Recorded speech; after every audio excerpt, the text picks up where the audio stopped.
इस वीडियो में हमारे पास क्लास 9 मैथ्स की प्रश्नावली 6.2 का क्वेश्चन नंबर 5 है।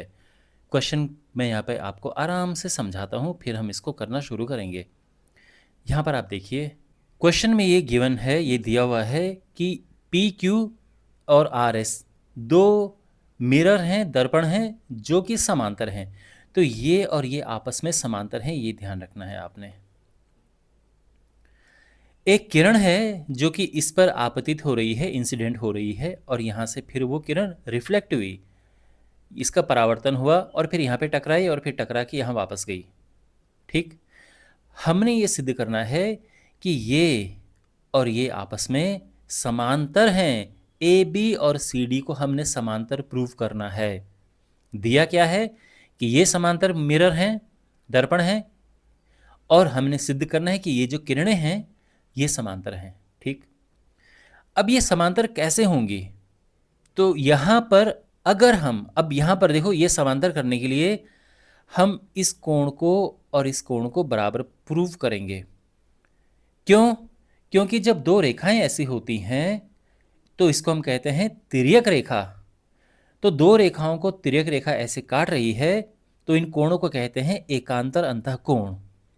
और एकांतर अंतःकोण जब बराबर होते हैं तो फिर रेखाएं समांतर होती हैं। तो अगर ये बराबर आ गए तो रेखाएं समांतर हो जाएंगी। तो हमारा पर्पस क्या है कि हमने इस कोण को इसके बराबर लेके आना है। समझ गए आप? कोण ए बी सी बराबर कोण बी सी डी। अब इसको करेंगे कैसे? तो हम एक लंब तो बी पर डालेंगे और एक लंब हम यहाँ पे डालेंगे। पूरा डालने की जरूरत नहीं है, थोड़ा सा भी डालोगे काम चल जाएगा, लेकिन ये ध्यान रखना कि ये 90 अंश है और ये भी 90 अंश है। ये हमने क्यों डाले लंब? क्योंकि यहां पर हम परावर्तन का नियम लगाएंगे।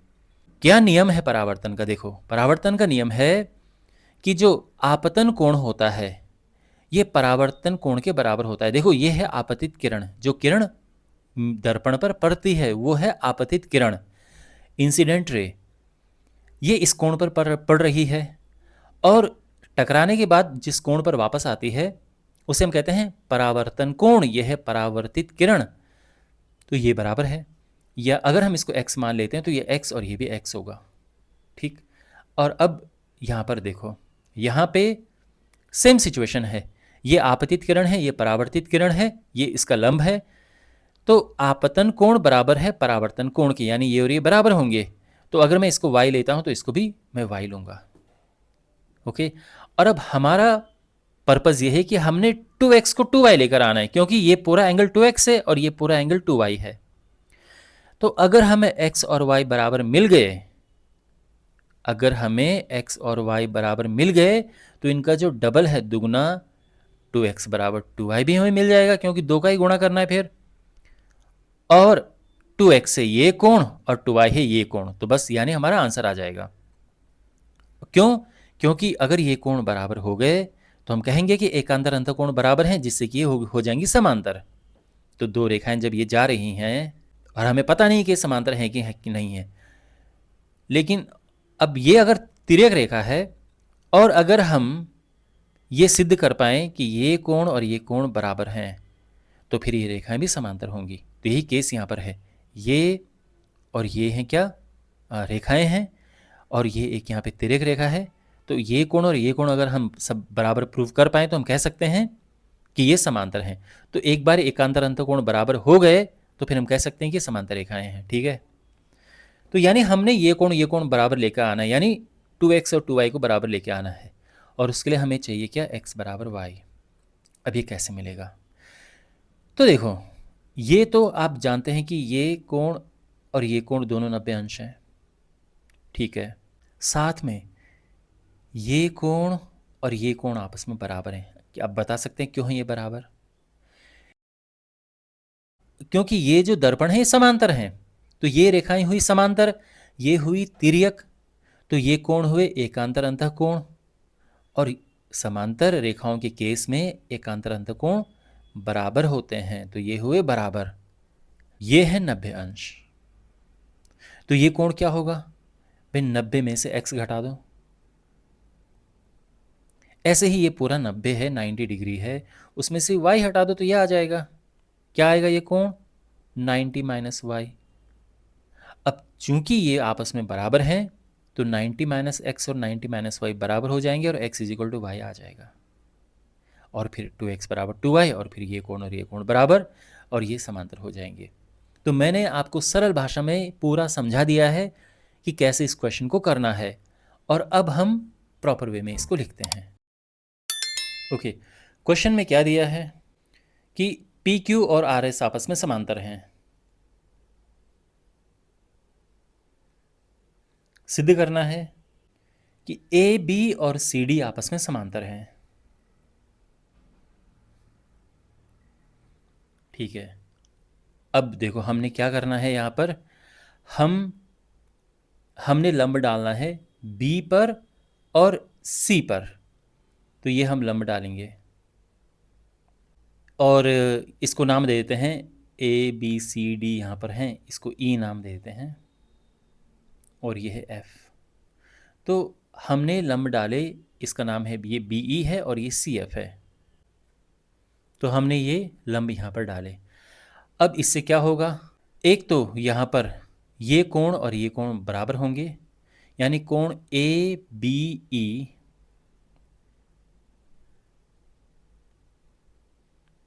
बराबर है कोण ई बी सी के। क्यों? और इनको हम ले लेते हैं एक्स मान लेते हैं, ठीक है ना। तो यानी अगर ये कोण x है तो ये भी x हुआ। और ऐसा क्यों, ये बराबर क्यों है? क्योंकि आपतन कोण बराबर परावर्तन कोण। ओके, अब यही हम यहाँ पर लिखेंगे कि ये कोण और ये कोण आपस में बराबर हैं और इनको हम नाम दे देते हैं y। तो हम लिखेंगे कि कोण बी सी एफ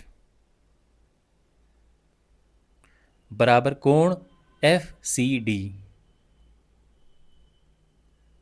दोनों को y मान लेते हैं और कारण भी दोनों का सेम ही है। ठीक है, समझ गए आप? तो देखो, क्योंकि ये और ये लंब हैं तो ये हुआ 90 अंश और ये भी 90 अंश है, सीधा हम कह सकते हैं, है ना। क्योंकि हमने B से ये एक लंब डाला है और C से हमने लंब डाला है, तो ये 90 अंश है, ये भी 90 अंश है, यानी कोण ई बी एफ 90 अंश है।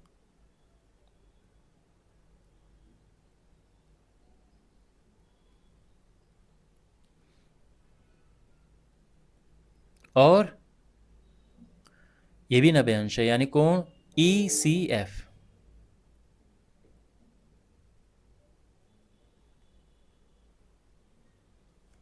ठीक है, और अब क्योंकि ये आपस में समांतर हैं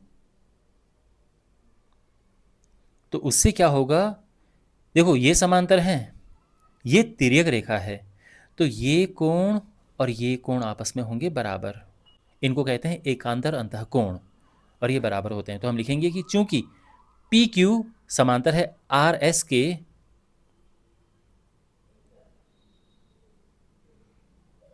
इस फिगर को नीचे लेके आ जाते हैं, बार बार ऊपर नीचे नहीं करना पड़ेगा। तो चूंकि पी क्यू समांतर है आर एस के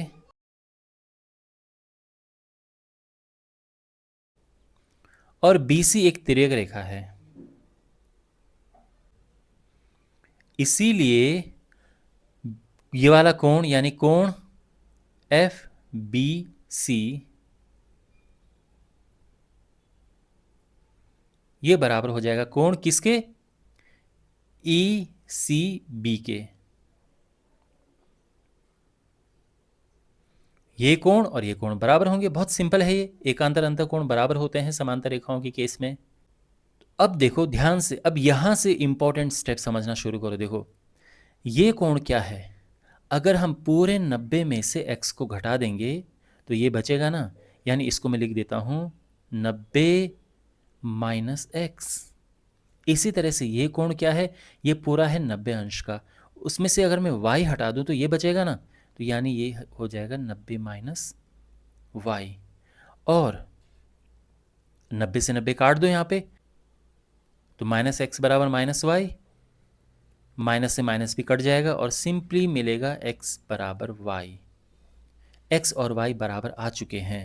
ओके, अब एक्स और वाई बराबर हैं तो दोनों तरफ 2 का गुणा कर दो, तो 2x और 2y भी बराबर होंगे, है ना। और 2x क्या है? 2x है कोण ए बी सी, यानी हम ये कह सकते हैं कि कोण ए बी सी बराबर है 2y। 2y है कोण बी सी डी के। ओके, तो ये कोण और ये कोण आपस में बराबर हैं। अब आप फोकस करो किस पे? आप फोकस करो केवल और केवल इस पे कि ये दो रेखाएं हैं, ये एक तिर्यक रेखा है और ये कोण और ये कोण आपस में बराबर हैं। तो देखो ये है रेखाएं, इनको ये काट रही है तिर्यक रेखा, तो ये हुए ना एकांतर अंतः कोण। और एकांतर अंतः कोण जब बराबर होते हैं तो यानी रेखाएं समांतर हैं, इसीलिए ए बी समांतर है सी डी के। क्यों? क्योंकि एकांतर अंतः कोण बराबर हैं। ओके, और यही हमने प्रूव करना था। तो आई होप आपको समझ आ गया होगा कि कैसे हमने क्वेश्चन किया है। ओके, और इसी के साथ ये प्रश्नावली समाप्त होती है। मुझे उम्मीद है कि आपको इसके सभी प्रश्न अच्छे से समझ आए होंगे। इस चैप्टर के बाकी वीडियोस के लिए डिस्क्रिप्शन बॉक्स में प्लेलिस्ट चेक करें और चैनल को ज़रूर सब्सक्राइब करें। मिलते हैं अगले वीडियो में। Take care.